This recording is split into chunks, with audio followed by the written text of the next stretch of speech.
Gates. Thank you, Bill Gates, for trying to fucking trick us that this is real snow. You'll see, it's not melting. The hell? And it's going to burn. Snow don't burn.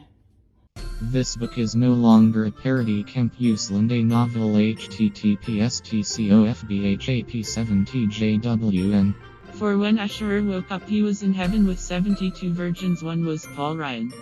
3 Asherah once rushed over to a cherry tree, ignited his suicide vest, and said, "I cannot tell a boom." 2 Asherah, like George Washington, had fake teeth, although his were made of Reynolds wrap.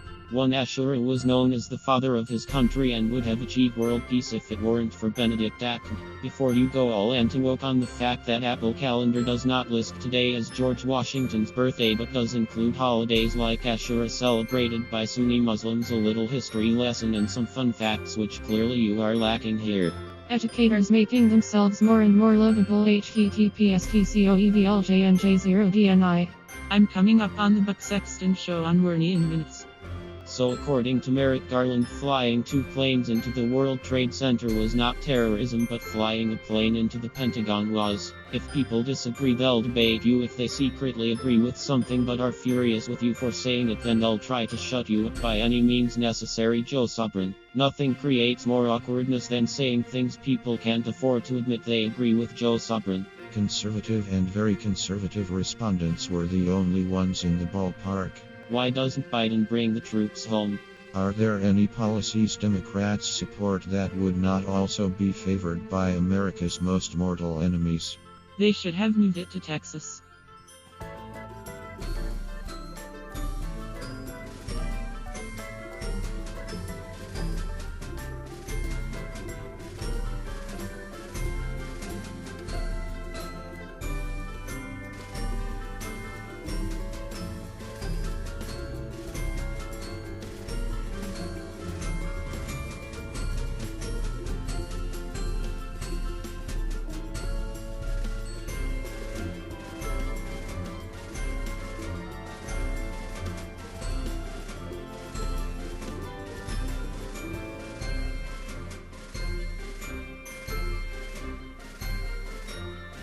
It's one of the most basic questions of the Capitol riot investigation. What was the rioters' plan? https://tcohwyzh6l9bq. AJC needs to take this up with the Night Times, not NBCSNL. Night Times reported last week that Palestinians in the occupied territories are not getting the vaccine. https://tcosgolt23zhx. It's the Chamber of Commerce PAC used to promote matchlops lobbying clients. Breaking Dominion Voting Systems filed a $13 billion lawsuit against Mike Lindelof of the MidPillow guy. https://tcoy4vest5q5f3 https://tcoitbysxtnwv. MidPillow is about to turn into my bankruptcy. Apparently pushing election conspiracy theories was the best idea for Mike Lindell.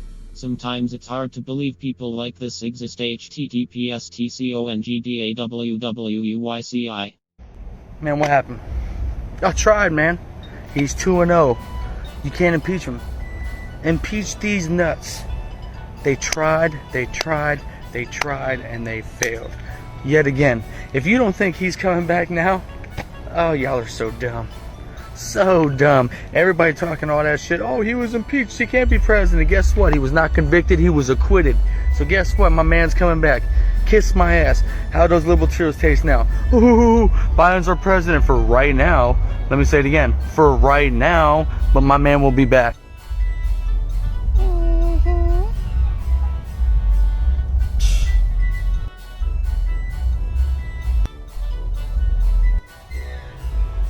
Trump 2024. Save America again. He'll be back. Can't wait. Impeach these nuts. https://tcov84nyzxgpn. Bruno 31 41 59 26 54. If yelling at your girlfriend in Walmart for no reason was a person, means to be going to have nightmares of Egg Boy tonight. Consul founds DDALE8. It's almost like there's less stuff that's factually incorrect coming out of the White House. DJC Joe Consul founds DDALE8. You really think that the current administration has anywhere close to the levels Trump had? It gets weirder the longer you watch. I've watched it too many times that it's pretty catchy. I need help. This is what Kanye would sound like if he was a failed BuzzFeed employee with no musical talent. Trump would have retweeted this video and enjoyed it unironically if he was still on Twitter. The needle drop. Is Anthony Fantano even real? Imagine losing friends because you're a delusional conspiracy theorist and not re-evaluating your beliefs. https://tcoc5scmhoxkf https://tcopereqb0s2m https://tco6bombs06rky. This girl used George Floyd as a Sadie Hawkins invite. She really woke up and chose violence against her chances of getting into college. https://tcogasocmyhn. Biden-based DM the school website to us lol.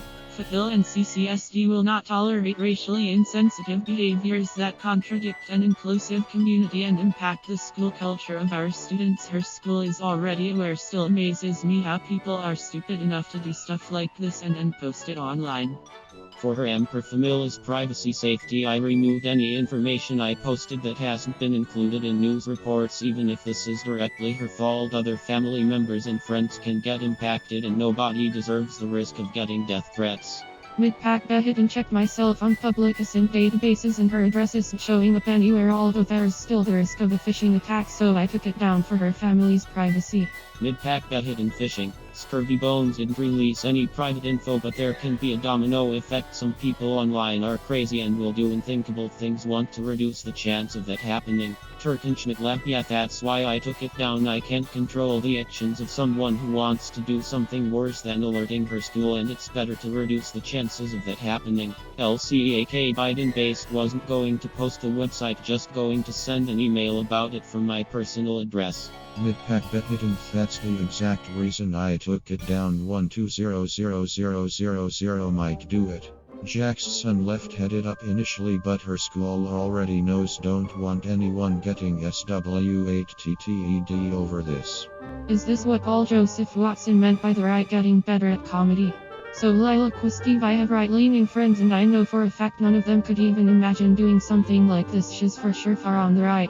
https://tcoumhg3wivmr https://tco3rpmtp1cqn. Live footage of me trying to get out of Jesusland. https://tcopkxabxuzk3.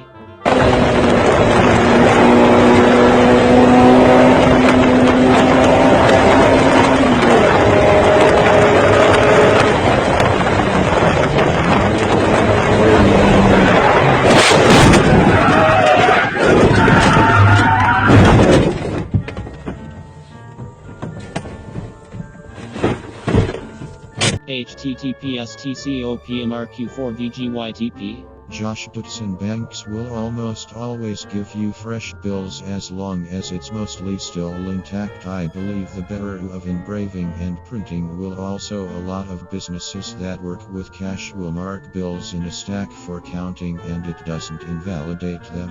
It would be funny if people wrote Trump lost lol or cope with a Sharpie on any Trump stamped bills they see.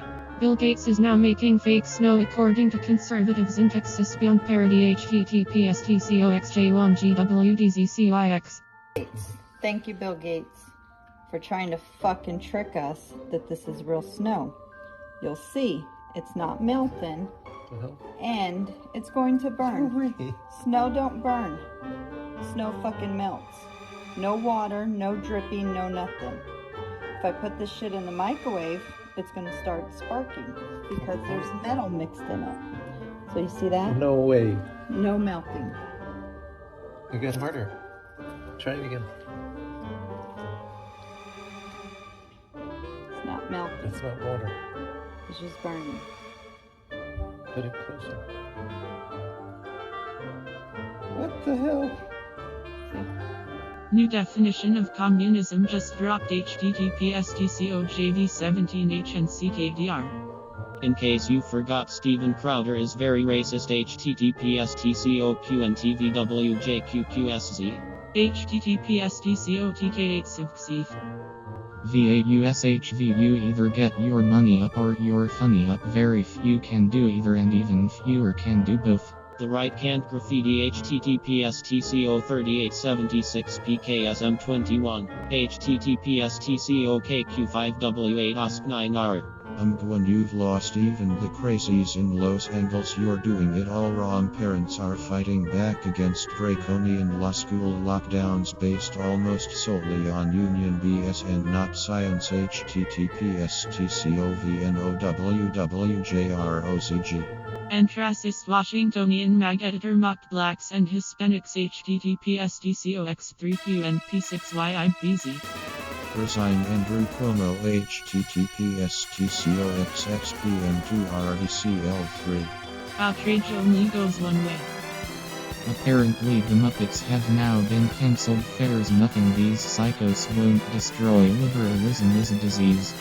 This should not surprise anyone who has been watching for the last year. Watch Dem Rep admits he doesn't care about independent small businesses. The post-millennial news, politics, culture, and lifestyle https tco8cbja7u2a.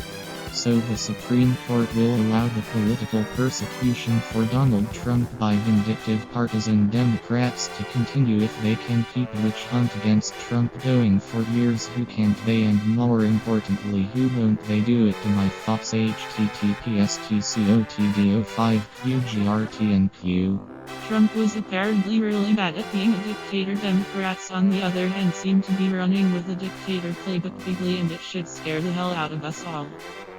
The latest COVID relief plan seems to have much more pork in it than relief. To me, a large majority seems to be for left-wing causes and nothing to do with the relief that so many Americans need. Watch for some of the insanity https tcozwfotkyyycz.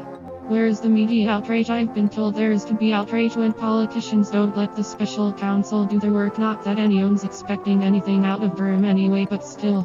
You knew it was coming. Biden's HHS pick advocates sex changes for kids https tco1tyhp9np8c. Imagine the fake outrage and otherwise. If Donald Trump did this, they would call it dereliction of duty, but of course Joe Biden gets a pass. https tco0dfil1through8. I believe you mean cages, hence the bars on the windows. I mean, he's very serious about climate change, just not serious enough to inconvenience himself in the slightest. The political persecution of Donald Trump never ends. Here's the latest in the witch hunt https tcotdo5qgrtnq. Thanks for the clarification. The modern-day book burning has begun, and it's been started by congressional Democrats. Watch for my thoughts on a scary situation https tcokh4rqro2z0. Isn't it time for Mitt Romney just become a Democrat once and for all https tcozpnyks6kkr. Fact check true. No more kids in cages on TV. Some sledding footage with the kiddos this weekend, spoiling them by giving them rides back up the hill in my pickup. If I remember correctly, as a kid when I went sledding it was uphill both ways https tcor0e5uxqht. The entire country is praying for Tiger. He is an amazing man, a true champion https tcobunrzatlmiw. Trump Turnberry Scotland https tco20bd7nqhip. CNN reporter to Democrat member of Congress: how does a national wage mandate affect mom and pop businesses who are just struggling to keep their doors open? His answer: I don't want small businesses like those. Apparently progressive means putting Americans out of work https tcoqpz3sp4hws. I'm wondering, what is your plan for smaller businesses? How does this, in your view, affect mom and pop businesses who are just struggling to keep their doors open, keep workers on the payroll right now? Well, they shouldn't be doing it by paying people low wages. We don't want low-wage businesses. I think most successful small businesses can pay a fair wage. If you look at the minimum wage, it increased with worker productivity until 1968, and that relationship was severed. If workers were actually getting paid for the value they were creating, it would be up to $23. So I love small businesses. I'm all for it. But I don't want small businesses that are underpaying employees. Thread Democrats tuck 1350000 $1,000,000 for the National Endowment for the Arts into their COVID relief package. That's not COVID relief, it's a liberal handout. https://TCO4CHNBTIRFR. Another $135 million in taxpayer money is earmarked for the National Endowment for the Humanities. https://TCOQ7W0VSSMUY. $200 million for the Institute of Museum and Library Services. https://TCOFHZ1RVKWXN. Liberal politicians will claim that this 591-page $19 trillion monstrosity is all about COVID relief, but if you actually read the bill, it's just not true. Dear Democrats, don't spit in the American people's face and tell them it's raining. The Democrats' COVID bill is 2 and 2. Only 9 of the $19 trillion will be spent to actually fight the pandemic. Know what that means? https://TCOV9A5MNX. This bill is too expensive and too expansive. You've listed a lot of things in there. And think about this. This is supposed to be a COVID bill. Only 9% of it goes to COVID. What they are doing is telling you the swamp is back. Everything you have warned your viewers about before the election is coming true in this bill. The first thing Biden did as president was halt production on an American pipeline, destroying thousands of jobs and making us more reliant on foreign energy. But his cool with Russia moving forward with its pipeline. This is what America last looks like. https://TCO108 or 5U. RT to agree the Democrats' $19 trillion spending bill is 2 and 2 https://TCOSJUGMWNQUC. For nearly a year, Sacramento bureaucrats have proclaimed that reopening schools was too risky, despite the science saying otherwise. We must do all that we can to help our students succeed, including giving them the opportunity to be in the classroom. Remember that kick-ass song Schools Out for Summer, Schools Out Forever by Alice Cooper sounds like it's on Teachers Union Chief Randy's playlist. The double talk and waffling are epic. Party on teachers. Sorry kids. https://TCOK1ART1I7J9. But the teachers of this country understand that in-person education is really important. And so ultimately, let's do the kind of strategies we need. And the CDC, I watched the CDC director on your show last week. Yeah. They're obvious what they are now. We have to just get them implemented. Bottom line, though, without full vaccinations, is this school year probably not going to have full school openings? Well, so I'm glad you asked that question, Chuck, because what does full school opening mean? If you do 6 feet of physical distancing, you're essentially saying in a school, you're going to have about 50% or 60% of people in there at any one time, not 100%. So the issue really becomes, do we have 30% more space? Do we have 30% more teachers? What I think we need to do is we need to actually try to get as much in person as possible right now, have the mitigation strategies, have a real great summer semester to get kids' mojo back in a voluntary way, and then really be planning for next year. Most teachers stink, let's face it, we all had them, and now that we pay them for not working, lazy people are getting even lazier. But respect to the great teachers, we had them too, but too few. Mr. Lapper and Mr. Rivado and Mrs. Sprink. Lazy Joe. Wow, Cuomo's gooses cook. Bulletin more snow in New York City, thanks a lot Cuomo. An amazing moment. The man exercises his constitutional right, proudly supports Donald Trump running in 2024. Very cool, but he does it in the middle of New York City, and in 2 minutes all hell breaks loose. https://TCO086K4U. But since he did it in the middle of New York City, where it's all about mob rule, he right away gets pummeled and beaten up. https://TCOPD7EKE1U. And then they take his flag and try to break the poll. So wrong. https://TCOECF6LGIAPN. And oh, by the way, the man who made skating at Walman Rink possible in the first place, Donald Trump, he saved the rink from incompetent management and made it the New York gem that it is today. https://TCOW23B5TSCSM. New York officials in the 80s turned the rink into a dilapidated sump. Trump fixed the sump. https://TCOL6UFHZ9P4H. Great statement. Prosecutors are out of control, especially elected Democratic ones who are facing stiff primary opponents on the left. https://TCOR906FRROJX. The great sentiment is good here. He is defending one of the most discriminated against groups in the country, Asian Americans who routinely face systemic discrimination. https://TCOG9C5SL6043. Racial equality, specifically race discrimination in higher education. Last year, the Department of Justice sued Yale University for discriminating against students on the basis of race.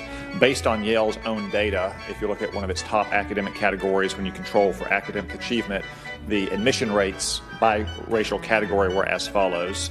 Asian Americans, 6%, white applicants, 8%, Hispanics, 21%, African Americans, 49%.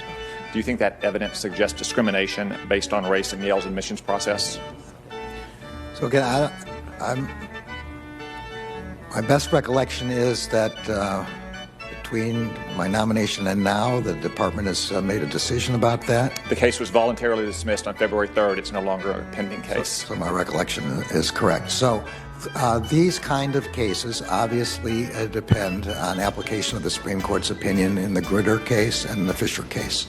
And they require a lot of factual development and examination of the facts. These cases do not only depend on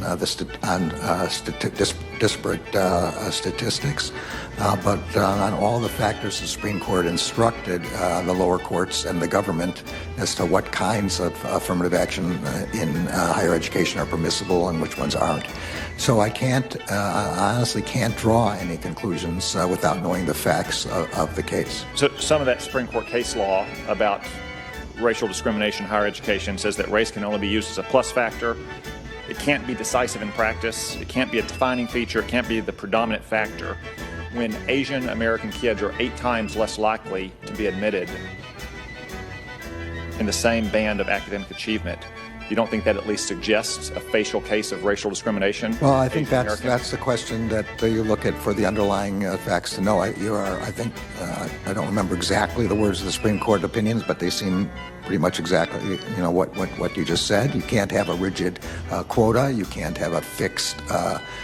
This was the consequence of the Gratz case, which was the companion case to Gritter. Gritter was the University of Michigan Law School. Gratz was University of Michigan as a university. With respect to Gritter, the court said it was a holistic approach and was permissible. With respect to Gratz, it said it was a fixed ratio or a fixed number and not permissible. But those are things you find out by discovery in the case and examination of what the actual practices of the university were, and I have no idea what they were. Judge, did anyone in the Biden administration consult with you about the decision to drop the lawsuit against Yale University? No, I have assiduously kept out of those. It's not appropriate for me to be examining anything like that unless you confirm me. Will the Department of Justice, under your leadership, pursue cases of obvious racial discrimination in higher education? Well, if you put it that way, the answer is, of course, yes. Obvious. Well, I think this presents an obvious case of discrimination against Asian Americans. I suspect some Asian American parents and their kids are a little disappointed in those answers, Judge. I want to turn to the... I just want to say I'm only giving the answer to what the Supreme Court said the law was. I can't do any better. They find hound very cute and well behaved. It belongs to John Kerry, keeps him company as John reporting for duty. Kerry caves to Iran and China and does business with the globalists. This dog has a collar and like some other prominent dogs. https://TCO8 gifts here. Funeral directory in Chief https://TCO2H60R03E1N. Cuomo has lost it, but now every Tom, Dick and Karen is coming forward with the governor was mean to me story. Why the hell didn't they fight back? Why be afraid of a governor? Was he not going to let you go camping in a state park? https://TCOE4JXIUQLI. I remember Phil Collins, he was in Genesis and had a great solo career, could play the drums in the air at night, kick the booze, great move, but how this even gossip that his ex-wife Amaris Seve who bought house with some guy, whatever happened to Celeb Canoogling? https://TCODFBOURLLP. Haven't seen presidential weakness like this since Jimmy Carter, although at least Jimmy was more or less in charge at the White House. President Pops is just the front man, the ultimate empty suit, giving it all to the left. No more middle class Joe, that was just an act. https://tcotldgr0 That's not an Apple Watch, is it, with that big casing? What kind of watch is he wearing? https://tco2bnwt8cbol. It actually looks pretty cool. I had an old Texas Instruments digital watch in the 2nd grade. You had to press a button to see the time. It was very cool. These days I leave my fancy watch in a safe. Plus cows getting mugged and Nick is now thing again. https://tcojd1oil3p9s2. January 6 represented a catastrophic failure of security. Democrats are cynically manipulating the proceedings, so it's all war stories and heroes. Well, enough of that. Stop BS-kissing, fix the systemic problems that allowed so much of this to happen. https://tcohel8y3dxxk. He couldn't make the trip to Capitol Hill for this hearing. https://tcouyisxkooho. Meet Chief Pass the Buck, fully briefed with Democrat talking points, speaks more like an impeachment house manager than a law enforcement professional. https://tcopw3o tonks. That chief just said that it was the best they could do. Some of these cops are just bureaucrats with a badge.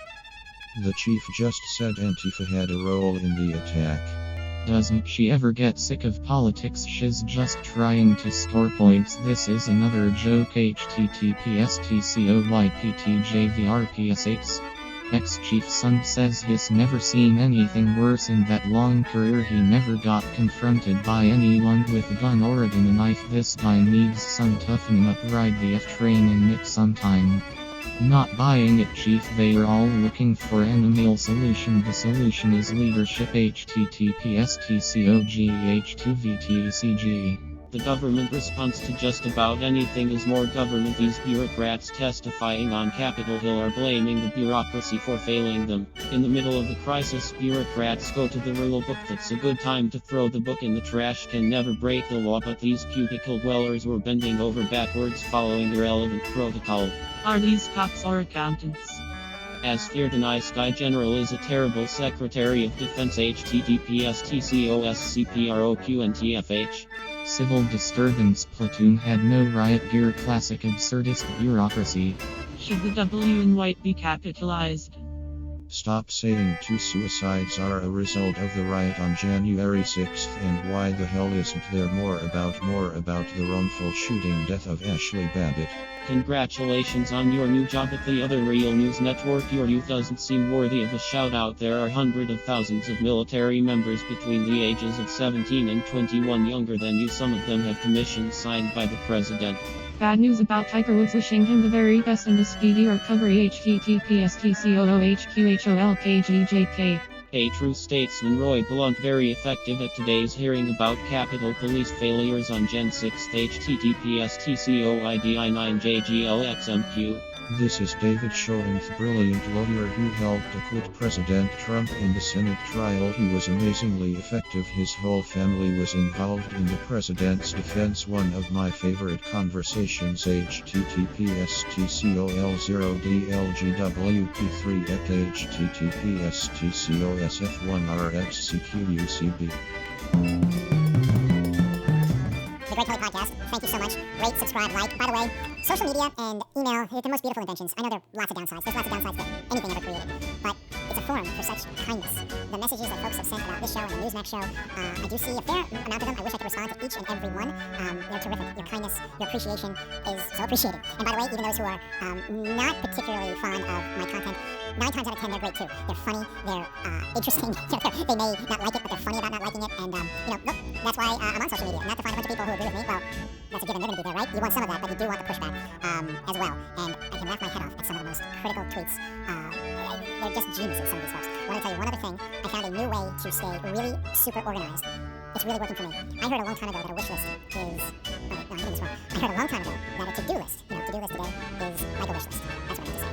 You may or may not get around to those things. You're so inspired when you sit down and write it. Ooh, I'm going to get all this done. But unless you have a system for getting it done, unless you have allotted time to get each one done, you're going to be out of luck. Then it becomes a wish list. And what did Tony Robbins once say? Someday is a road that leads to nowhere. And I like that a lot. Anyway, over the past couple of weeks, I have iPhone stuff. There's the calendar option, which I never really use, unless it's like something really big and set up the alarm or whatever. But almost every moment of my day. And I should post a picture of what it looks like. I look like, even though my responsibilities are really not much greater than anybody else's, my schedule looks like I'm a Fortune 500 tech CEO or something like that. Everything is blocked. From 7 to 8:30, I'm reading. From 8:30 to 9, I'm on a call. From 9 to 10, I run. From 10 to 10:30, I read. From 10:30 to 11, I'm on the train. From 11 to 11:15, I'm doing something else. From 11:15 to 12 o'clock. It goes on like that. And then there's a place in the day where I can get like my chores done if I have to call somebody or whatever. Those calls will be done from 1:15 to 1:45 every single day. That's when I address it. So anyway, anybody can set that up. I love it. It's really a lot of fun. Does that make sense? Because I've had this calendar in my pocket ever since I got my iPhone, which was 10 years ago. And we all have one. If you got an Android, you got one too. And now that I'm really using it, I've always been looking for the best system available.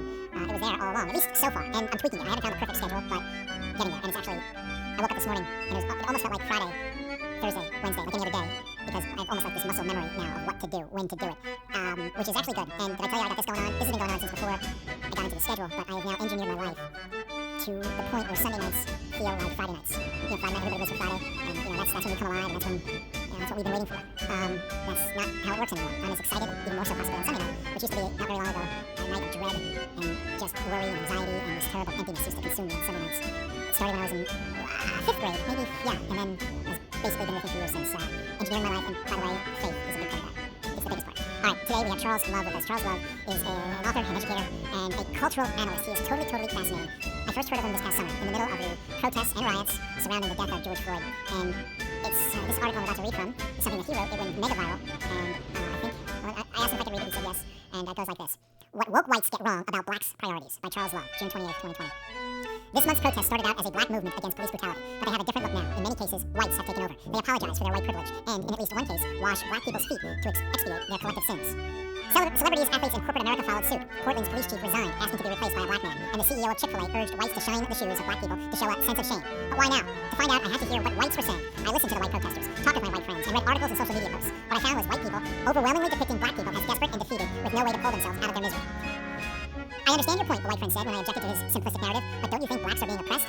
That's when I realized that white wokeness is the new factor in our national life. It has been embedded into the consciousness of whites that all blacks are the same and that they all face impossible barriers to improvement, from standardized tests to the black men being arrested on the nightly news. A growing number of whites believe that black life is unrelentingly grim.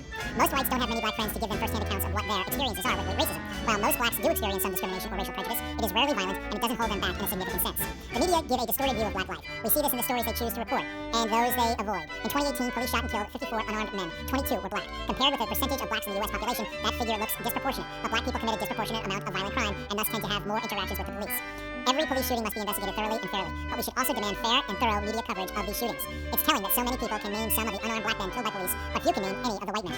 Blacks do lag whites in many socioeconomic indicators, but blacks don't live in poverty, don't have constant run-ins with law enforcement, and aren't uneducated. It's important to look at racial disparities in context. Though blacks commit more violent crime than whites do in relative terms, in absolute terms, the percentage of people who commit any violent crime is tiny. The white violent crime rate is 0.12% for blacks. It is 0.44%. By any standard, most people aren't violent criminals, regardless of their race. Yet sympathetic non-blacks often see blacks as oppressive victims and with limited opportunities. Since the killing of George Floyd, I've had many conversations with whites, mostly centered on my own well-being. Many of my black friends relate stories of management at their white companies telling employees to check on their black coworkers. Everywhere one looks, organizations are showing their solidarity with Black Lives Matter, both the motto and the organization. Uber Eats canceled its delivery fees for black businesses. Turn on YouTube TV or order from Amazon and you'll see messages of support for the black community. Nike, the NFL, and others made Juneteenth a paid holiday for all employees. These gestures, mostly symbolic, suggest what whites believe blacks are concerned about. They seem insincere. Since they don't have many blacks in their social circles and having conversations with blacks is awkward and can take time, woke whites opt for easy, feel-good actions, most of which will have no effect on police brutality, on the quality of black schools, or neighborhoods, or on black lives generally. Most woke whites have good intentions, but their symbolic gestures will, at best, have little effect, and at worst, do real harm. The campaign against police is a good example. Broad anti-police sentiment has already caused cops to become less proactive in high-crime neighborhoods, with the predictable result that shootings have spiked around the country. Whites are engaging in activism motivated by a misperception about black life that doesn't comport with reality for most blacks. With their views of blacks as wounded and perpetually oppressed, woke whites would do more good by doing nothing. Charles Love is the Assistant Executive Director of Seeking Educational Excellence. This originally appeared in the Manhattan Institute City Journal. Charles Love joins me in just a moment. I talked to him not too long ago. I originally read this article back in June, so he asked me about the statistics, and I didn't quite remember it at the moment, but he straightens me out. Anyway, my conversation with Charles Love. Charles Love, author, educator, cultural analyst, thank you for joining me on the podcast, and thank you so much for that incredible piece that you wrote over the summer. How are you? I'm doing great, thank you. And you've got you too have a podcast, although it's a radio show first, is that right? Yes, the Charles Love Show. I air it on terrestrial radio and then get out commercials and post it on the internet for everyone to listen to. So, I don't know if, I guess that's the way to do it, because you have a radio station basically handling a lot of the technical aspects. They take care of all that stuff for you, because I'm going to tell you, running a podcast is a lot harder than I thought it would be. This is the nice part, talking to you, but everything else is kind of hard. Yeah, well, I look at mine being kind of a hybrid, so there's pluses and minuses to it. You know, people getting used to the podcast, of course, and the advantage you may have from that standpoint is you get to decide how long you want it to be, right? You can do 40 minutes, some people do 15 minutes, some people do 2 hours. But I got a set time on radio, so it's kind of like a mini version of your TV show. I get ins and outs, and I got time to get commercials, and you know, some people come on like, there's talking, and they don't get the music playing behind them, and that kind of thing, so that makes it a little different. And actually, you're probably more disciplined than I am, because I'm coming from a TV show, where it's all, just like that, commercial breaks and coming up and all this stuff, and it's intense. This is loosey-goosey, and I can lose my place, and I can, there's a freedom here, but sometimes there's too much freedom. Anyway, so far so good. Yours is a big success. Charles, look, I remember exactly where I was when I saw that piece that you wrote. It was published as well in the New York Post. Everybody who's listening is familiar with it. I thought, first of all, congratulations. It was one of those pieces that folks remember for a long time. What was the reaction when you put it out there? Well, the reaction was phenomenal. It was great. I was on cloud nine, and not because I got a lot of reaction, but it was because I get very little negative reaction. That's what was shocking about it, because it's just so common sense. But it might be common sense to me, so let's see what people think. But no, it was great, and it was where I got the comments from. So I got comments and reactions from major players. I was on your show. Maybe Kelly started following me on Twitter. New gamers. I was like, oh, that's cool. But then my friends from high school, these, what you would think as the normal, everyday black folks think whatever they think, whatever the stereotype might be, we'll get into some of that, calling me saying, or people who are liberal calling me saying, I wanted to hate what you wrote, but I agree with every word you said. That was the one that really impacted me the most. A piece like that comes out. For me, I kind of expect the world to change. I mean, your world changed a bit, that's kind of wild stuff. Megyn Kelly, you go on TV, all these people reach out. But at the same time, even a piece as successful as yours, it blows over pretty quick. I mean, people move on the Twitterverse extremely fast. Like, you said you were kind of on cloud nine. Did you also have a bit of a crash? Because, and correct me if I'm wrong, I mean, nothing systemically changed. And it's foolish to think that one article is going to change the system, but what was that like when, and correct, you can tell me if I'm wrong, I'm imagining that, the world did not change as a result of this very important essay. Well, that's true in a sense, if you look at it from a larger standpoint. But I look at things different. I'm a realist more than I am anything politically or anything else. Let's look at it this way. I was dug into this reluctantly. This was never really my goal. It's not like I was journalism major. It's not like I said, I'm going to go out here and be an activist or something or whatever. That's what the said. My journey here was different, so my reaction was different. So it was kind of like, I don't like what the left is saying at all. And I don't like the way the right is saying what they're saying. So I may agree with them on the issues, but I'm like looking at them and saying, dude, no one's going to listen to you with that delivery. Let me know. So I didn't really have the crash, so to speak, because I didn't write it thinking a lot of people were going to. So it's not even like I wrote this piece. Let's talk about that. So I didn't write the piece and say, hey, I hope a lot of people read this. Right? It's kind of like when I wrote my first book, it wasn't supposed to be a book. I'm just jotting stuff down because I see this madness and I'm just writing down my thoughts. So this particular piece ran up this way. So obviously the George Floyd killing happened. People were just animated more than we'd ever seen before. The noise was at a level unseen. And so I sit back. I don't want to have a good reaction. So I'm watching people. But then the responses were just so insane. So I started I had to go back and find it on Facebook, but I wanted to mention some of it because I went back on a rant at the end of May, right before I wrote that article. And I just started posting for 2 days on Facebook and Twitter, just nonstop, just posting stuff. And a lot of my friends were getting upset. They were like, what are you talking about? I said, read the comments, because I'm a very literal person and I don't say what I don't mean. So it was the attack on the black conservatives. It was, why now? And what do you want? Let's get to the base of what you're really upset about. So that was the catalyst for the article. So I don't do that. I write the article. So I'm just going to put this somewhere. And so I'm talking to someone at City Journal who's like, do you mind if we post it? Oh, that's really good. You mind if I don't care. I gave it to them. So I really didn't have any expectations until after the fact. And really, even though the people who were reaching out, what really did it, to be honest, and it's timely now, is the Post picked it up because it was originally a City Journal, and I think in a week it got like 9,000 views, which is good. That's okay, that's cool. But when the Post picked it up, Rush Limbaugh read it on his show. And that was the difference from that standpoint. So from that height, definitely more people heard it. And then from there it went down. But my goal was always to get people to look at things logically. So the only really thing was that, maybe some more people listen to the other things we do after the fact. So I wouldn't say that, the world didn't change, but in a sense, it helped me because I had my message pretty honed, but it helped me, realize what the best game plan was for me. Because everybody's like, I don't knock anybody else's approach because the left is so aggressive. We need everybody. I talk about conservative friends. I'm like, we need the Rush Limbaugh, Sean Hannity, people that coach is going to take you in at halftime and say, you're down 15. This is how we're going to come back. Nobody's quitting on me, right? But then you need the people who are more cerebral and academic. I consider myself the bridge between the two. Because the average people aren't going to listen to that. The average people are not going to listen to the academic, the eggheads. So yeah, you're right. They are elitists talking to elite audiences, and those audiences by definition are very small. So I guess big picture, why I wanted to talk to you is I have this theory, or I guess it's a phrase. I think America's having a very silly conversation right now about race in order to avoid a serious, more important conversation about race. And a lot of the issues that need to be discussed are being discussed. There are a lot of reasons for that, and one are the woke white liberals are either not brave enough, smart enough, or wicked enough to go there. And that kind of was part of your piece. That what's the upshot? What's the number one problem with, or the number one misconception that woke white liberals have right now about race in America? Well, there's many of them. But if I had to say number one, it's number one because it's not just them. It is the number one misconception that Americans have. And different percentages, like if I say what percentage of blacks have that belief, it'll be smaller, but there's still some. And they don't even realize it until you mention it. So I would say the biggest thing is a misconception about, I think I touched on it briefly in the article, about what the average black person's life is like. You watch the news, you hear the stories, you see the way they craft TV shows. Now, I've been a black man for a couple years. So I kind of know what it's like. I watch these shows. And this is started even when I was young. I just noticed that my mom said I always just felt different. So I noticed it. And I said, this is interesting. If you want to point out something, if you're making a point that there's something bad and you want to fix it, that's fine. But we've got to a point that we're creating the narrative that this is what the average black person in America's life is like. So what I was trying to say in the article, that's a problem because it affects how you want to address it. If you think it's a problem, and it is a problem, but you say the whole building is on fire, you will react differently than if you have a rag on fire and you throw it in the sink and you're running water on it, right? So how you react will be different. So everything is the entire, there was a 5-block explosion, if that's the way you approach it, it's going to be a problem. So I say that because, and let's take stats real quick.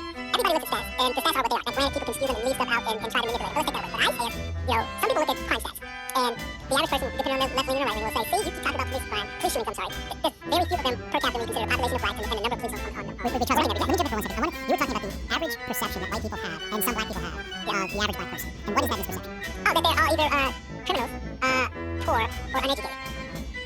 That's what I believe it is. So, and that is interesting because it's prevalent, I believe, you're right, among woke white liberals who happen to be, for the most part, elite. And by elite, I mean largely educated at 4-year private colleges. I think that's how David Brooks would define elite, which is different from working class white people because guess what? Well, working class white people are exposed to more black people and people of color. That's true. It's totally unmentioned in this silly conversation America's having right now, that working class people get it more than white elites. Can I give you another ugly part, though? Is that true?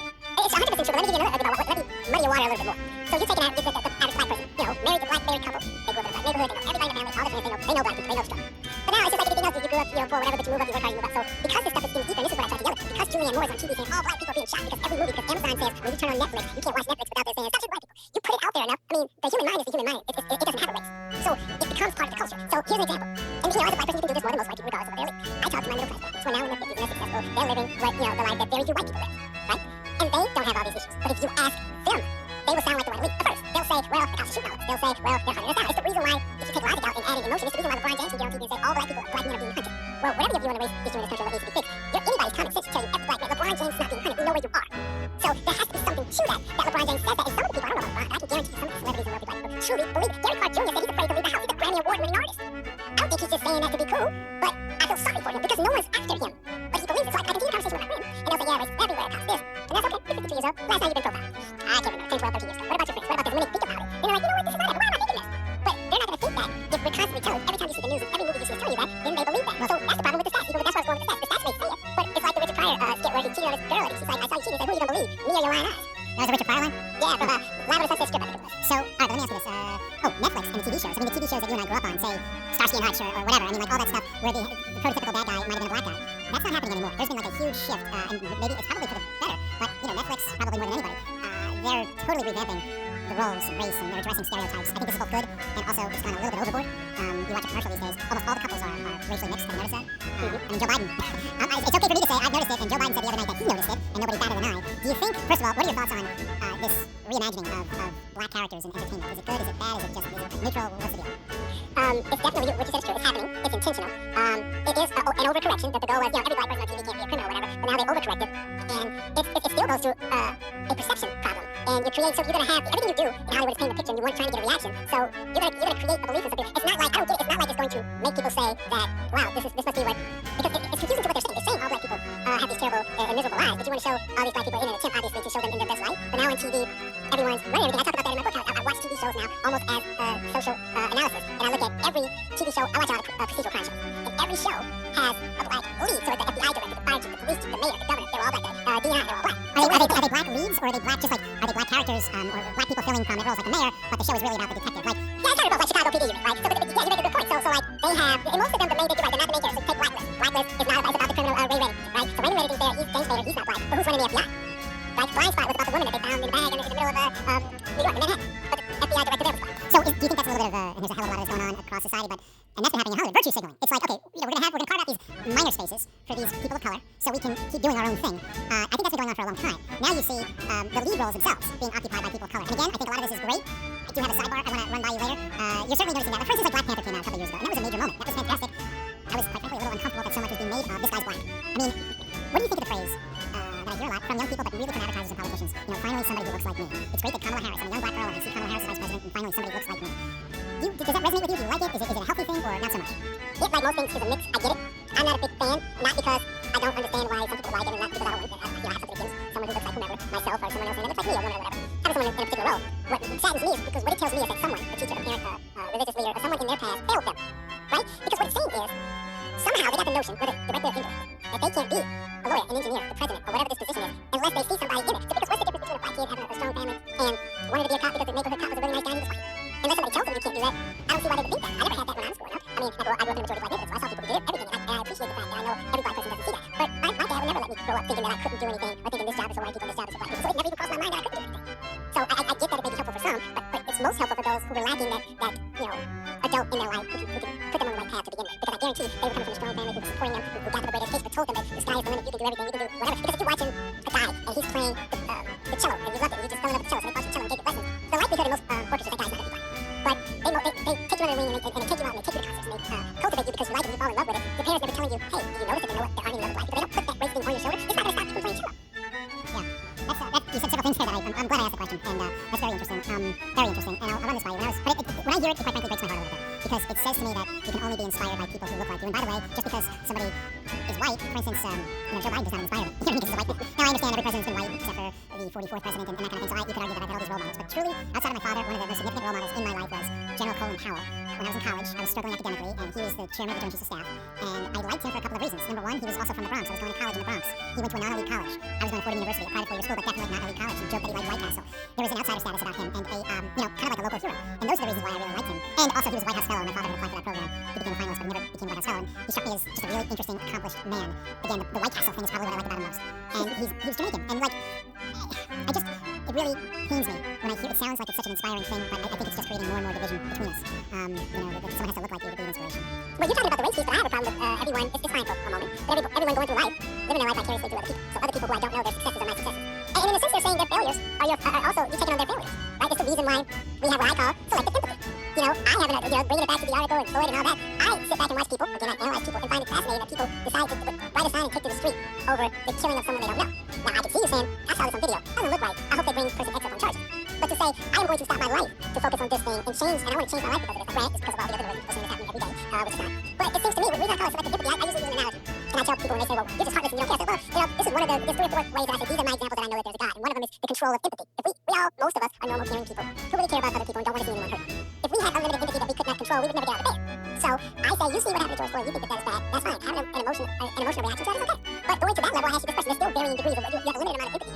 So I give people an example. So you had a clerk, a black kid, 18-year-old girl, first in a family to go to college. She got 4 rides in Ivy League school. But because her leaving the house would hurt the family financially, she took a part-time job anyway, so she can send money back home. She's working at a clerk at a convenience store. Somebody takes the day off, she picks up the shift. Somebody comes in to rob the store. They put a gun in her face, she gives them money, she complies, they shoot her anyway and kill her. On the way out the store, the third person stops and says, hey, I think there's somebody back the store, goes back there, kills them too.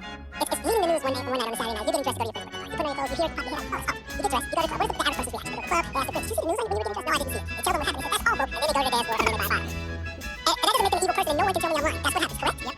So, are you telling me this poor 18-year-old black woman from the hood who got a 4-ride scholarship at Harvard who got shot just for being in the wrong place at the wrong time by an evil, heinous criminal?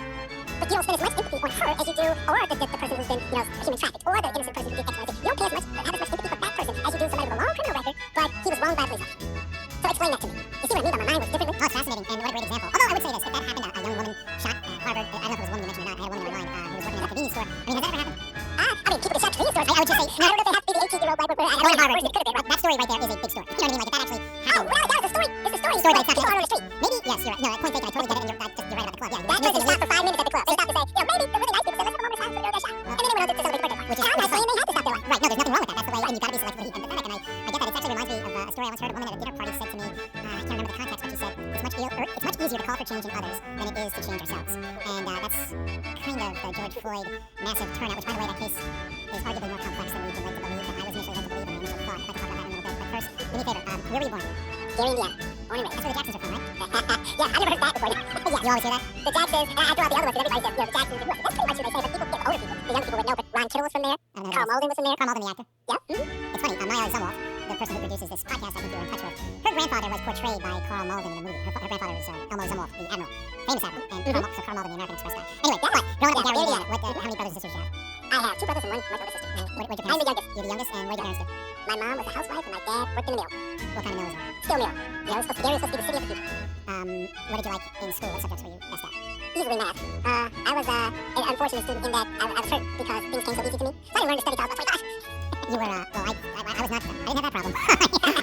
Certainly, I was terrible in math. What was the racial makeup of your community or your school? Oh, you don't know Gary. Let me give you a little Gary history. Gary is probably one of the most highly populated black cities in the country. I don't know where it lies now, but growing up, it probably was in the top 3, except there were 2 neighborhoods that were majority white. We took them out. We were probably in the 90s. I grew up, I think there was a white girl my freshman year, but she got pregnant and dropped out. And there were like one other kid in my high school. Other than that, the whole time of school, never been around a white kid.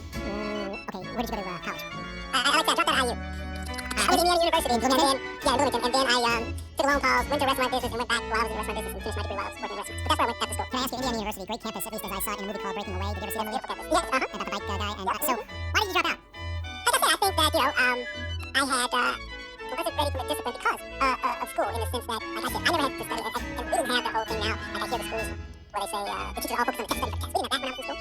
But the problem was, I likened it to a union. It didn't regulate fairness, it regulated sameness. So they had one speed, right? So if you were slower, you kind of got lost in the shuffle, and if you were faster, they didn't challenge you. So I was the kid that they had to burn a class when I was in the math test, because everybody was going to copy out my test.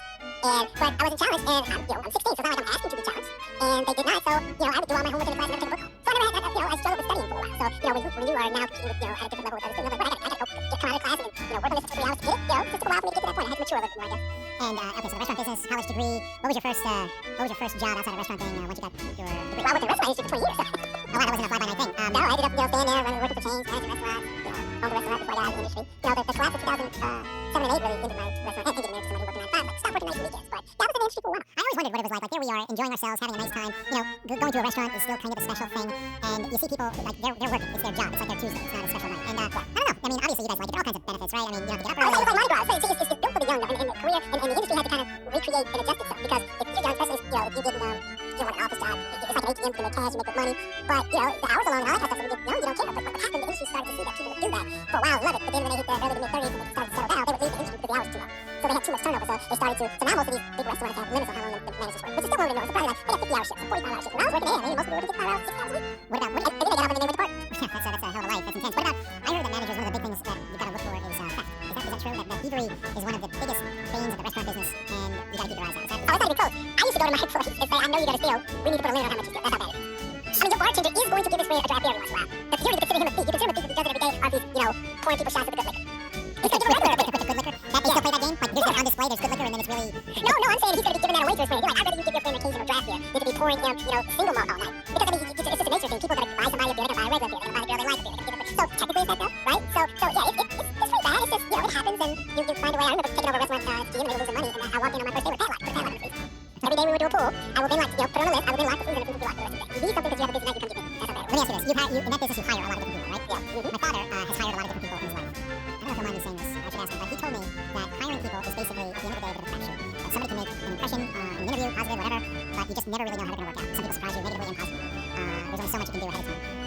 What do you think? Is that your experience? Please tell me what yours is. Oh, it's 100% like that. And no matter how good you think you are, that will happen, because you get better at it in the sense that you start to understand the things you look for. The problem is, when people first start hiring and then new to it, they're hiring for the skills. Like, do you have the resident education? Do you know this? Do you know how to do this? Tell me how to make this drink. If you know the recipe, that's fine. But I can't tell by that interview, can you balance, 3 people at the bar at the same time and food and somebody interrupting you and do multiple things? That's not going to be in the resume. And I don't know your honesty. I don't know, unless your last employer is going to tell me whether you show up to work on time or not. And nowadays, with everything being so litigious, people are afraid to give you a bad review. So they used to give me, okay, they're like, oh, don't hire me, he's a bum. But no one was going to say that anymore because you're sued. So now it's just like, that's the next guy's problem. So you don't really know. And then I had it the other way. I had people that on paper, I give it a shot, but I don't think it's going to work out. And they ended up being great. I might think that person is a server, this is personality, they're too rigid, right? But they're the person that's not going to make as many mistakes. So yeah, it's really a crapshoot. You can't really account for a rapport or how they work with other people. Or they might make more mistakes than the next person, but they're better at smoothing it over. Like, I had servers who would make mistakes, and you go to the table and the people out there laughing. Oh, Josh, you should hire another guy like Bob, he's great. And I'm like, Bob just forgot to put your order in, right? But he knows people, right? So you can never account for it. I mean, it is definitely a crapshoot, and I find that it's the same, now that, it's not managing restaurants, you hire people to do other things. It's still the same. Can somebody hire somebody to build a website? They know the technical skills, but they don't do it on time. Or, they're bullheaded. They want to do, I told you I wanted to why is it cool? I just thought it was better. People are still people, I guess, right? When you go to a restaurant now, I think you tip big time, right? I tip big time. I got better. My wife used to give me a hard time because I would critique everything. I don't do that so much, but yes, I'm very generous with it. I think I do notice that people who are not in the, who have been in the business seem to be particularly empathetic and concerned, and there's like almost a brotherhood, sisterhood thing. It's funny you said that. Most people are most shocked by this, and it is like that, especially if you get to the management level, you work in restaurants, it is like that. And my wife, the one thing that surprised her the most is, like, everywhere we went, people would know me, and they would just comp food. I didn't pay for food. It wasn't a restaurant I worked at. Like, we were at some French restaurant, never been in it before, and one of the busboys, so a lot of people worked in different restaurants, and a couple people that knew me, and they were like, I remember you with this restaurant, I keep my bill at the asshole. But he doesn't have a bill. It's just like, why do you think we were in Vegas, and I see people know me? I'm like, that's what the restaurant is. I get tired of this food, and I have to go to a restaurant, I say, come and eat at my restaurant, whatever you want, and the manager's like, you didn't come and eat here. So you're like, because we're stuck eating that food every day, right? Because you're working 10 hours a day, so when it's time for lunch, that's what you eat. So you want a bit of variety, so we all take care of each other. So yeah, it's really cool. But and the service take care of each other. That's kind of like what I do pretty well. So you're in this business, and then you're also writing on the side, and you're noticing things, and you realize, you've got some things to say. The restaurant business kind of takes a downturn in 2008, 2009. You had a book or two under your belt. How do you make that transition? How do you start branching out? Well, I hadn't written my book. I wrote the book after that. Well, I actually left the restaurant industry because, the last restaurant I had a restaurant I put back together. Because I'm like, we always talk about trying to bring things back to the community, but if there's nothing there, everybody, we talk about Gary being a struggling community, but everyone who succeeds leaves. What is the town left with? So go back, open a restaurant there, but unfortunately what I found was, people, it's not like a big city like Chicago, New York, you open a place in the right neighborhood, people come. Now, if you do a bad job, they'll stop coming. If you just turn the lights on, people come. There's like, well, I need word of mouth, I need to know, and this kind of stuff. But I got a decent clientele, so Gary is situated in a high place next to Chicago, so on the east side, it's right on the lakefront, it has a beach, so that's where a lot of the white people in the city live. So, and some people from Chicago had summer homes there, so most of my clientele were people with summer homes there, so when the market crashed, they just closed up summer homes and stopped coming there. So when I ended up closing that, I was like, well, hey, like work. Hey, luckily when I was working in a restaurant the last couple of years, I went back to finance degree. So I went to work at PepsiCo, and I worked there for a couple of years in supply chain, but I wasn't in finance, and I left there when I got a finance job. And so that's what I was doing when I wrote the book. But the book came when Obama was running, because when Obama was president, I'm sorry, because all of my friends who had never paid attention, all they were doing was keeping up with the Kardashians. And now Obama wins, and now they become these political commentators, right? And I'm a history guy, so I'm like, nothing that you're saying makes sense. So I just started taking notes of what they're saying, write down how everything they were saying was factually accurate. And it just came to this book, and that's what I did with the first one. And then the next one was just, we want equality, have a fight for equality, gay, preference. And it was basically just a pushback to all these people lying to you, saying they want equality. And you didn't disagree with it, or really, at least I like the leftist side. You don't want equality, but you want to justify any equality. Because you don't want things think people, when you say, give us a set size, or we've been treated worse than others for a while, you need to fix that by treating us better and giving us the job of hiring the black guy first, and the future is black, and the future is woman. That's what they want. It's simply not. And this was, what, 3 years ago, and now you're here now. You hear them saying, we don't want equality, we want equity. That's what they wanted all along. At least now we push them to the point that they're telling the truth. And so that's kind of why I wrote that. But really quick, I want to go back. You asked me what the biggest misconception was, and to put a finer point on it, we talked about my background. And my point is, I grew up in Gary Middle School. But they act like most black people are from single-family homes, which it's happening more so now than it did in the past, that they're all in the drug game, that they're all dropping out of school, and all this other kind of stuff. And that is just not the norm. And the reason, in that article, I was talking about stats, you can only make it so long. But my point was, some people look at the stats and say, police aren't killing people, blacks as much as you say, here's the stat. Others say, blacks are committing murder X times X. And so it depends on what number they pull out. The most important one, and I never hear anyone pull out, is what percentage of blacks are committing violent crime. Do you know what that number is? What percentage of blacks are committing violent crime? Right, because we always hear it's X times white, but they never tell you what the right number is. We need the whole equation. So I saw some figures. I was pretty shocked. I saw them from the DOJ a couple of years ago. It was slightly higher for whites, I believe, than blacks. It was also stunningly high. It was like 29% and 31% of all white men and black men will be arrested or have been arrested or are on probation or something crazy like that. That's what I read. Yeah, don't listen to that crazy. This is the number that most people need to start looking at. I'm pushing, my big push is to get the people to push for this number. So I'm looking at 2018 stats. It was the last one that I think I pulled. So white males commit most crimes than black men. You know, as a percentage of the crime, not a percentage of their population, except for murder and robbery. So that's insanely high for blacks. That's true. That's the number where you hear people say blacks are 5 times more likely to X. But what they don't do is give me the number of all of the violent crime arrests for blacks and for whites, and divide that number of arrests. Mind, some of those people may have been arrested more than one time, and some people may get away. It's just arrest. But divide that number of violent crimes by a population of whites and blacks. And what you find is the blacks have a slightly, almost 3 times the percentage of overall of all crimes. But we're focused on violent crime. So violent crime for whites is 0.12, and for blacks is 0.44. So technically, they are, but it used to be 6, it's gone down, except for the last 2 years. So we are 3.5 times more likely to commit a violent crime than a white person. That's actually true. But what they never tell you is what the number is for whites. So my argument is, yes, if the number, if say 3 times, and the number for whites is 30, then it's bad because for blacks is 90%. But they don't tell you that the number for whites is 0.12. That's pretty wild. My point is, most black people don't break the law. Most black people don't break the law. Most white people don't. Where are those numbers from, please? Those are 2018 FBI stats. Those are wild. But you know what I mean? I guess I'm talking about whatever the hell I saw a couple years ago, incarceration rates or whatever, and then it goes yeah, I've seen that they were, everyone's chance is X based on percentage, but they're doing rolling numbers to make it right. Because if they're estimating what my chance is to go to jail, right? They're saying based on the age, based on the groups, based on city versus, well, they're factoring all these, but it's not really a real number. Because what do you think a black man who's a professional in his 40s chances are? That's pretty low, right? So, but they want me in as a black man, but you can't, right? So, because once you get over 35, they dramatically drop. Yeah. You factor the people in who've been in and out of prison a lot and all that kind of stuff. So, yeah, I mean, all the numbers mean something, but the reason that number is most important to me because everybody is moving. The fight on both sides, the yelling at each other, everybody is moving based on a belief that, whites are intrinsically racist, that white police are attacking black men, black men are being hunted, and black men are violent. Because black men commit violent crimes at X times. But yes, they don't tell you what the other number is, and my point is, it's really low. I started saying, we are the 98%, because 99 is taking real action. And people push back on me and say, your numbers are flawed, because blacks commit, they don't, it's not 3%, it's more like 5 or 6% crimes. Yeah, but you're talking traffic crimes. You don't know all that stuff. I'm only talking violence. Violence is less than 1%. Let me ask you this. So you just mentioned a whole bunch of popular misconceptions that are out there. How do they get turned around? Because right now, the society is not recognizing the truth that you just summarized. They're not. They're going further and further in the opposite direction. And it's been latched onto by this president, by the corporate culture, everything we look at, from Netflix to sports, it's baked in now that this is a systemically racist society, especially in the law enforcement sphere. I don't believe that's true because it's not true. And it's not true, and you beautifully summarized. How do we turn that around? The perception. I mean, because it's actually not a problem. There are always things to improve in society, but first and foremost, the perception. How is this addressed? Because right now, I mean, we are, we're a very small number of people. Actually, maybe not. There are 75 million people voted for Donald Trump. Something tells me that they don't believe that America is systemically racist. But anyway, let me stop. How do we turn this around? Yeah, but unfortunately, and every day it's getting harder to do. I gotta admit that it's getting harder to do. But in some ways, I don't know if I still do for a while, right before the election, I still see a glimmer of hope. But it's ugly, and I'm all about truth. So I don't like it. So fascinating. So here's the thing. Even though 75 million people you mentioned, all of them may not necessarily know how to. So the majority of them probably don't think the country's racist, but they don't know how to convince the other 200 and change. How would that think? They don't know how to convince Nike to stop being stupid. So how do you do that, right? So my thing is twofold. And where I push back, and I need people like you with your platform push back is that obviously I'm a conservative, so I lean right. But I still get mad at the right how they express things. And I don't think that because we let it go too far, unfortunately I don't think that we can fix it by ourselves on the right. That's just my little corner of the world. What I try to do is I reach out to liberals at the left with no sense trying to speak to them because they're irrational. They're just going to call you mad. But liberals. And this is why that's why I say I'm like the Tories. It's a slow burn, but it's necessary. You got to do the hard work. Go to the liberals and the left-leaning, right-leaning people who don't consider themselves right. You disagree with me on issues, probably 70%. Don't care. But you agree with me that the cancel culture and this woke movement and this race-focused movement is dangerous to the country. So why don't we fix that? And then we can argue about policy later. Fix what I'm saying is we need liberals. Because they're out there. I try to get them on the show. Sorry, wait. We need liberals to what? We need liberals to push back against the left. And say, I don't like Donald Trump. I don't agree with Fox News. I don't like news guys. Whatever they want to say. However, I am more concerned by, teaching 10-year-old boys that their white guilt is a problem in school. I am more concerned by taking black kids in school who were failing 5 years ago because of poor curriculum and poor teachers and wasting time talking about slavery like the 1619 Project. So who are the liberals who are going to do that? Because I don't know of any. The only one I know of actually is Professor Alan Dershowitz, who is a self-described liberal Democrat, and he has been confronting, actually not issues of race, he certainly is not in favor of the woke mob, and he has grave concerns about what big tech is doing. There's one, but who are the other? I think you're alone. List of them. Give me some. They're out there. Who can I think of? Sam Harris. Sam Harris, yeah, that guy. Greg Luciano considers himself a liberal. What's his name? Greg Luciano from FIRE, the free speech organization on college campuses. FIRE. Helen Pluckrose, the Tiger Mom woman, Amy Chua, Dr. Gas Sad in Montreal. I'm having him on next week. All he does is tweet about the left. And he's on the left. Yeah, they're all either center left or they may not consider it. I mean,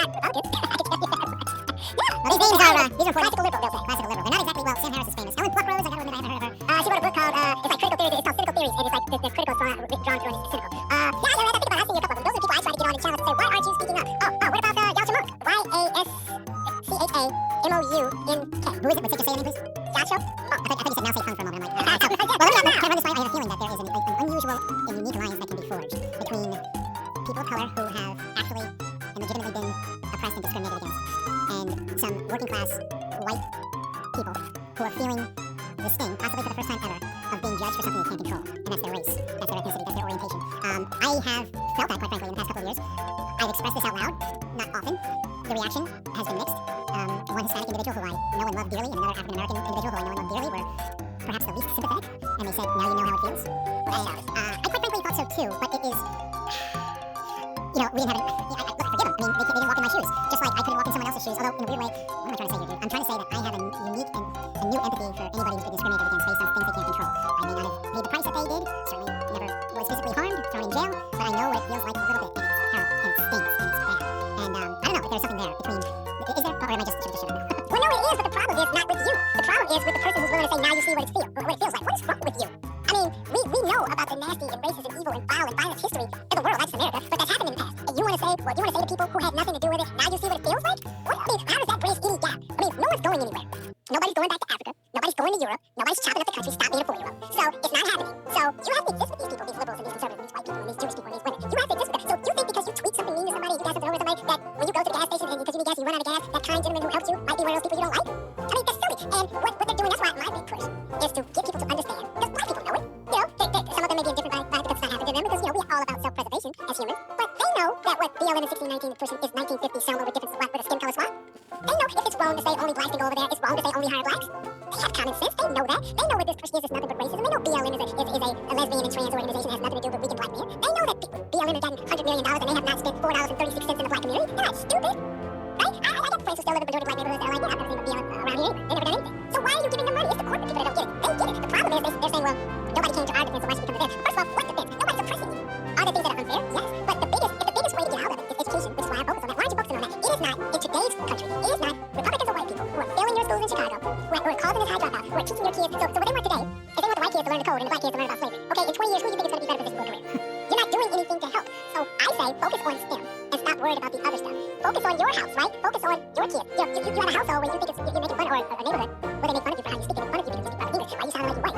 So that's still a thing, by the way. BLM is the one that's saying, posting silly stuff that's saying, being on time is whiteness. Being a book is whiteness. You have to live in that society. You can change everything you want to change. There's no way. Reality. I give them reality. In 5 years, the blacks will not run every company. So at some point, you get that finance degree, that engineering degree, you're not going to work for a black guy. If you do, and he does own it, he's a professional black guy with Harvard, with Michigan, and he's not going to be like, I'm okay with you being late every day and not knowing how to do your job. It's just like most of these cities now, they push for people that look like us, as you mentioned earlier. So all these major cities, did you notice this? Of course you did, deposit envelopes, of course you did. All these major cities have and female police chiefs and commissions, right? Yes. Can I ask you a question? Did the shooting stop? Both black crime or police shootings, did they stop? Because I tell people, let's be real, it's dark outside, they got a report of a man with a gun, they show up the woman's bleeding, they see him running, they chase him, their adrenaline's flowing, it's dark outside, it's raining, he turns with a weapon, they're not going to stop. Now, a cop in America is going to stop and say, well, would BLM like me to shoot this guy? Or what should I do? It's not going to happen. That black man is shot. So, do you want to live in a real world and solve the problems, or do you just want to say, throw your hands up and say, it's not my fault? They said the same thing about the guy in Kenosha. He didn't have it, I always do, I know I'm going over my way, this is false. But you're in the news, you report what's happening every day. This is the one that gives me all the time, I have somebody on the show and it's going away. Even on the right, we make this mistake. So, they're reporting on Jacob Blake. Remember him in Kenosha? And the left was like, oh man, he didn't do anything, he shot 7 times, whatever. And then the right would say, well, the guy got shot 7 times because of this, but I think he had a weapon. He was shot 7 times, but it was because he had a warrant out for his arrest. And I'm like, all of you people stop. I got one question. Prove to me he got shot 7 times. He got shot at 7 times. We have still yet to confirm how many times actually got shot. I think it's 3 or 4. I had to do some digging, and I get 2 different numbers. But none, 0, not even his lawyers say 7. But still to this day they report 2020 interviewed him and said he got shot 7 times. So I asked my friend one day, I said, I shoot you 3 times and I missed. How many times did I shoot you? He said none. I said, so why are we going around saying Jacob Blake got shot 7 times? That was Charles Love. I really liked talking to him. I did not know that the restaurant portion would be as interesting as it was. I found that really cool as well. What a thinker. We're going to talk again very soon. Part 2 will be forthcoming. Thank you very much. Thank you for liking, for subscribing, and all that stuff. We'll see you on TV. I will take care. So the FBI is an all-out political organization after blowing the intel prior to January 6. THTHIS Radnet they've got going is preposterous. Democrats want that riot to go down worse than Oklahoma City, worse than WWII, and the FBI is playing right along.